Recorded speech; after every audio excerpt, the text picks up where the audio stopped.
Hello साथियों, welcome to शिक्षा empire. मैं अली एक बार फिर से आप सभी का स्वागत करता हूं आपके अपने परिवार शिक्षा एम्पायर में। तो कैसे हैं आप सभी? जल्दी से कमेंट करें, बताएं। उम्मीद है सब बढ़िया होंगे, मस्त होंगे, स्वस्थ होंगे, अपनों और अपनों का बहुत सारा ख्याल रख रहे होंगे। तो साथियों, पिछली क्लास में जो आपने देखा था, जो क्रिया का चैप्टर है उसको हम शुरू कर चुके हैं और हम उसमें कहां तक पढ़ चुके थे? लगभग आकर्मक सकर्मक क्रिया तक हम पढ़ चुके थे। जिन बच्चों ने वो क्लास नहीं देखी है, पहले उस क्लास को देख लें, जरूर ध्यान से देख लें, ठीक है। क्योंकि एक सीक्वेंस से जब हम कोई चीज देखते हैं तो उसमें हमारी चीजें बहुत ज्यादा क्लियर हो जाती हैं और बहुत अच्छे से हमारे वो समझ में आने लगती हैं। तो एक क्रम जरूर होना चाहिए कोई भी चीज अगर तुम पढ़ रहे हो तो, ठीक है। और जो बच्चे आज हमसे नए जुड़े हैं उनसे रिक्वेस्ट है कि अपने चैनल को सब्सक्राइब करना बिल्कुल ना भूलें और घंटी दबा लें, जिससे कि सारी नोटिफिकेशन आपके पास तक पहुंचती रहें, ठीक है। फिर शुरू करते हैं, ज्यादा समय का दुरुपयोग ना करते हुए, क्योंकि पिछली क्लास में बहुत सारी बातें की थी। आज की क्लास में बातें हम ज्यादा नहीं करेंगे, बस सीधे पॉइंट पे चलेंगे। आज का जो क्लास है, हम आज का जो सेशन है उसको बहुत बढ़िया से मजेदार बनाना है। उसको शुरू करने से पहले आपसे रिक्वेस्ट है कि इस क्लास को अपने सभी दोस्तों तक ज्यादा से ज्यादा इसको शेयर करो, ताकि वो लोग भी इस क्लास से जुड़ सकें और इसका फायदा उठा सकें, ठीक है। शुरू करते हैं आज का सेशन। बहुत ही मजेदार सेशन होने वाला है। कॉपी पेंसिल साथ में लेके बैठना है और सभी पॉइंट को नोट करते हुए चलना है, ठीक है।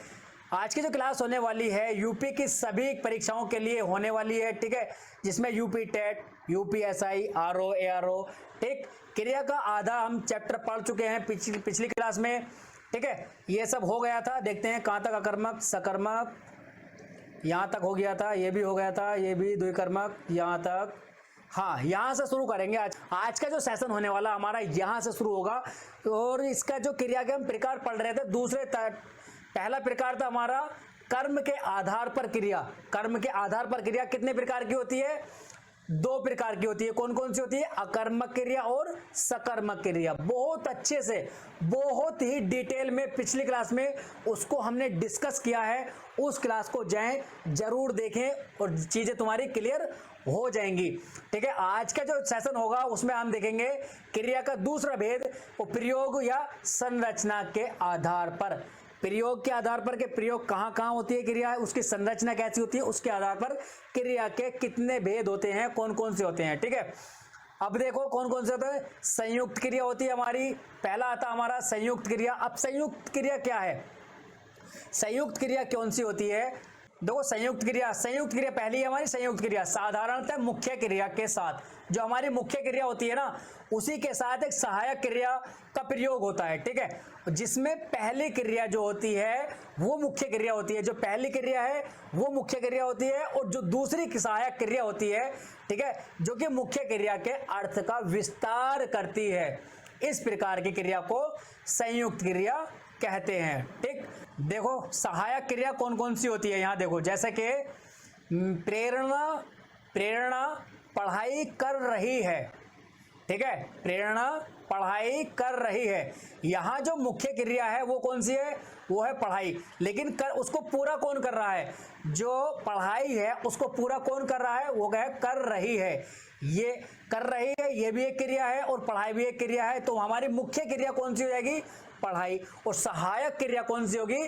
कर रही है। तो यहां प्रेरणा पढ़ाई कर रही है, तो यहां हमारी एक क्रिया, मतलब यहां दो क्रिया हो रही है, दो से बनकर ही एक पूरी हो रही है। तो मुख्य क्रिया हमारी पढ़ाई हो जाएगी और जो कर रही है ये हमारी सहायक क्रिया होगी, ठीक है। दूसरा एग्जांपल देखते हैं। मोहित माँ बुला रही है, यानी कि यहां देखो मोहित को माँ बुला रही है।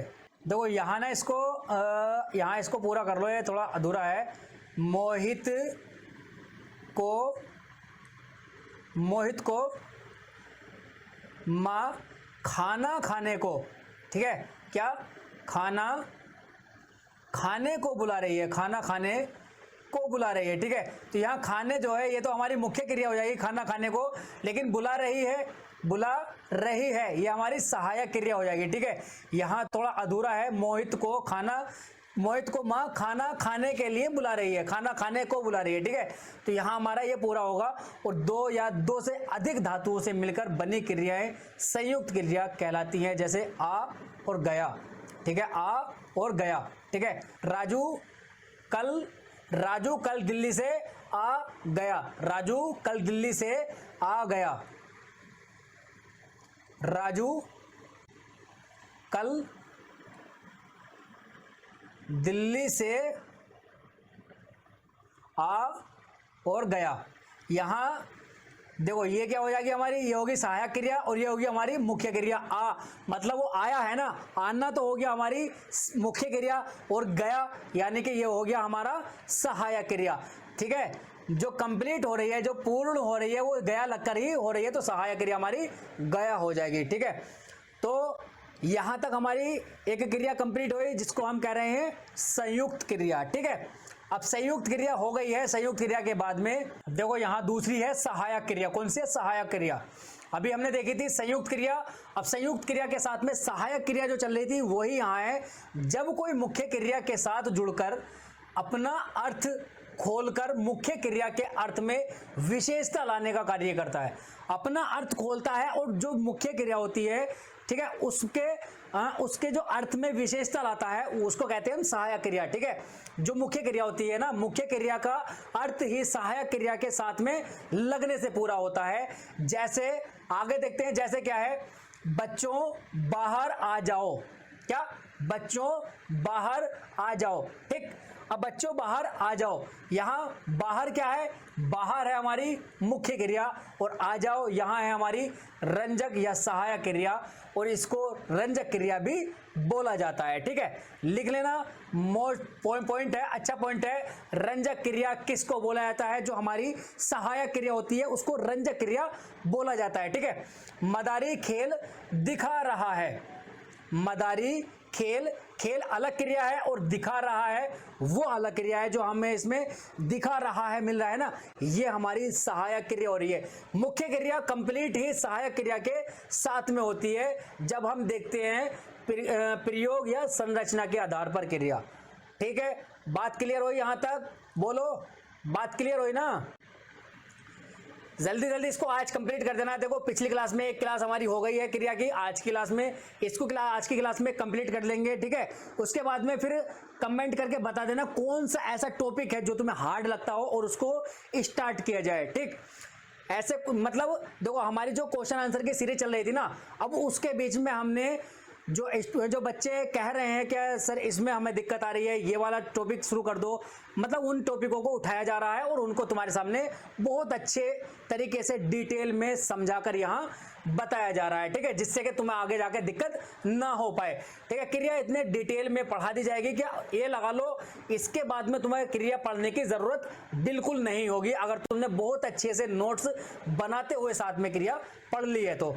ठीक है, तीसरी आती है हमारी नाम धातु क्रिया। नाम धातु क्रिया जो क्रियाएं संज्ञा, सर्वनाम या विशेषण, अनुकरणात्मक आदि शब्दों में प्रत्यय जोड़कर बनाई जाती हैं, वे नाम धातु क्रिया होती हैं।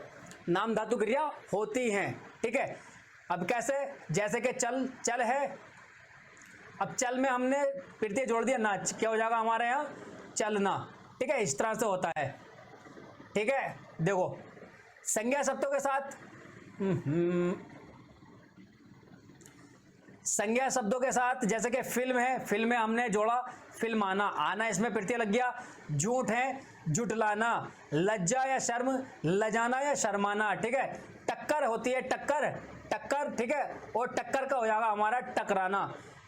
ठीक, इसमें हमारे जो प्रत्यय जुड़ रहा है, प्रत्यय कौन सा जुड़ रहा है?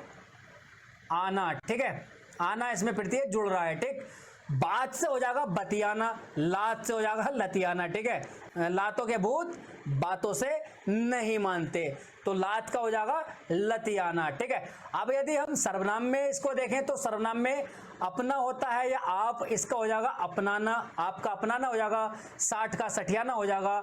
सठिया गया ना, जैसे कहते हैं ना कि सठिया गया, बुढ़ा सठिया गया है, बुढ़िया सठिया गई है, तो 60 साल उसका मतलब होता है कि 60 साल का हो गया है। ठीक है, 60 साल का हो गया है, यानी सठियाना। मोटा, मोटियाना।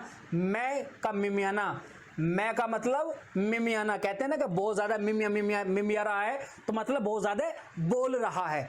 अनुकरणात्मक शब्दों के साथ जैसे कि थप थप का होगा थपथपाना, बड़बड़ का बड़बड़ाना, गुनगुन का गुनगुनाना इत्यादि, ये सब हो जाते हैं, इनको देख लेना। ठीक है, ये सारी कौन सी हमारी नाम धातु क्रिया है जिनमें मूल शब्द के साथ में प्रत्यय जोड़कर उस शब्द को बनाया जाता है, वो क्रिया बनाई जाती है, उसको कहते हैं हम क्या कहते हैं, नाम धातु क्रिया। चौथी हमारी प्रेरणात्मक क्रिया, जब कर्ता स्वयं कार्य न करके, जब कोई कर्ता किसी वाक्य में ऐसा लगे कि यहाँ कर्ता स्वयं कार्य नहीं कर रहा है, ठीक है, अन्य को कार्य करने के लिए प्रेरित कर रहा है, तब वह क्रिया प्रेरणात्मक क्रिया होगी। मतलब जहां तुम्हें दिखे कि कर्ता किसी दूसरे से प्रेरणा यानी कि दूसरे को प्रेरणा देता हुआ दिखाई दे रहा है, ठीक है। जैसे कि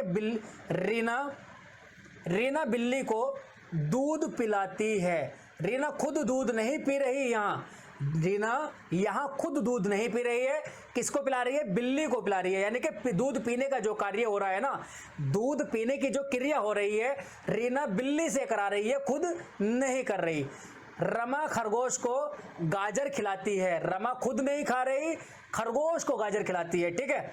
यहां होता है जहां के किसी कार्य को दूसरे से कराया जाता है, ठीक, कोई कार्य खुद न करके दूसरे से करवाया जाता है। प्रेरणात्मक क्रिया के दो भेद होते हैं, एक तो प्रथम प्रेरणात्मक क्रिया, द्वितीय प्रेरणात्मक क्रिया, ठीक। यहां प्रथम प्रेरणात्मक क्या होती है, जब कर्ता स्वयं कार्य करने की प्रेरणा देता है, तब वह क्रिया प्रथम प्रेरणात्मक होती है। जैसे कि राजन बच्चे को पाठ पढ़ाता है। राजन बच्चे को पाठ पढ़ाता है, यहां कर्ता स्वयं बच्चे को पाठ पढ़ने की प्रेरणा दे रहा है, यहां खुद से दे रहा है, मतलब बच्चे को पाठ जो पढ़ा रहा है ना खुद प्रेरणा दे रहा है, ठीक है। लेकिन अगर यहां हम देखें दूसरी वाली में, द्वितीय प्रेरणात्मक में देखें कि राजन विनोद से बच्चों को पढ़वाता है। राजन विनोद से बच्चों को पढ़वाता है, या माताजी छोटे भाई से मुझे उठवाती हैं, ठीक है, माताजी छोटे भाई से मुझे नींद से जगवाती हैं। इस तरह से हो जाएगा क्या, खुद कार्य ना करके दूसरे से करवाया जा रहा है। लेकिन यहां क्या हो रहा था पीछे कि राजन बच्चे को पाठ पढ़ाता है, वो खुद पढ़ा रहा है, ठीक है, खुद पढ़ा रहा है लेकिन प्रेरणा दे रहा है, ठीक। राजन स्वयं प्रेरित न करके विनोद को कार्य करने के लिए प्रेरित करता है, ठीक है। यहां से क्वेश्चन बन जाते हैं, सबसे ज्यादा क्वेश्चन बनते हैं ना वो तुम्हारे बनते हैं अकर्मक और सकर्मक क्रिया से, जो कि हमने पिछली क्लास में डिस्कस किया है, बहुत अच्छे से डिस्कस किया है, ठीक है। यहां से एक दो क्वेश्चन बन सकता है, कभी कभी बन भी जाता है, इसलिए स्किप तो करना ही नहीं है, लेकिन अकर्मक और सकर्मक को तो बिल्कुल भी स्किप नहीं करना है।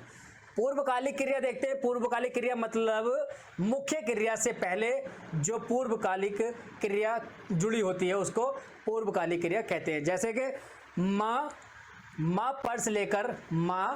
पर्स लेकर ऑफिस गई। यहाँ क्या है, गई, यह है हमारी मुख्य क्रिया, लेकिन लेकर ये होगी हमारी पूर्वकालिक क्रिया। नवीन ने भागकर बस पकड़ना क्या है, मुख्य क्रिया, लेकिन कैसे पकड़ी, भागकर पकड़ी, तो पूर्वकालिक क्रिया हो जाएगी, ठीक है। उदाहरण के लिए नंदन घर आकर खेलने गया, पहले घर आया फिर खेलने गया, ठीक है। बेटा खाना खाकर चले जाना, चले तो जाना लेकिन कैसे जाना, खाना खाकर जाना, ठीक। पेड़ पर बैठ गई, यानी कि चिड़िया पेड़ पर बैठ गई, लेकिन बैठी तो है, बैठना मुख्य क्रिया है, लेकिन बैठी कैसा है, पहले उड़ी है फिर पेड़ पर बैठी है, ठीक है। रेबा पढ़कर सोने चली गई लेकिन पढ़कर गई है, ठीक है। तुम्हारी तरह बिना पढ़े नहीं सोती है रेबा, ठीक है। यहाँ हमारी जो होती है क्रिया वो कंप्लीट हो जाती है। और यहाँ तक क्लास को देखने के लिए तहे दिल से आपका धन्यवाद है, शुक्र अदा करते हैं। और क्लास को ज़्यादा से ज़्यादा अपने दोस्तों तक इसको शेयर करना है और कमेंट करके ज़रूर बताना है क्लास कैसी लगी, कमेंट करके जरूर बताना है क्लास कैसी लगी, ठीक है। जिससे कि और ये भी बताना है कि अगला जो टॉपिक होने वाला है वो कौन सा टॉपिक तुम पढ़ना चाहते हो, ठीक है। अब तुम्हारे ऊपर ही डिपेंड करता है, मैं अपनी तरफ से नहीं पढ़ाऊंगा, जो तुम कहोगे वो ही पढ़ाऊंगा, ठीक है। तो मिलते हैं अगले सेशन में। जो बच्चे आज नए जुड़े हैं उनसे रिक्वेस्ट है लाइक शेयर सब्सक्राइब जरूर करके जाना और क्लास को शेयर भी करके जाना। मिलते हैं अगले सेशन में एक नई एनर्जी के साथ, नए टॉपिक के साथ, जो तुम बताओगे उसके साथ। तब तक के लिए हंसते रहें, मुस्कुराते रहें, अपना और अपनों का बहुत सारा ख्याल रखें। धन्यवाद, टेक केयर, बाय, जय हिंद।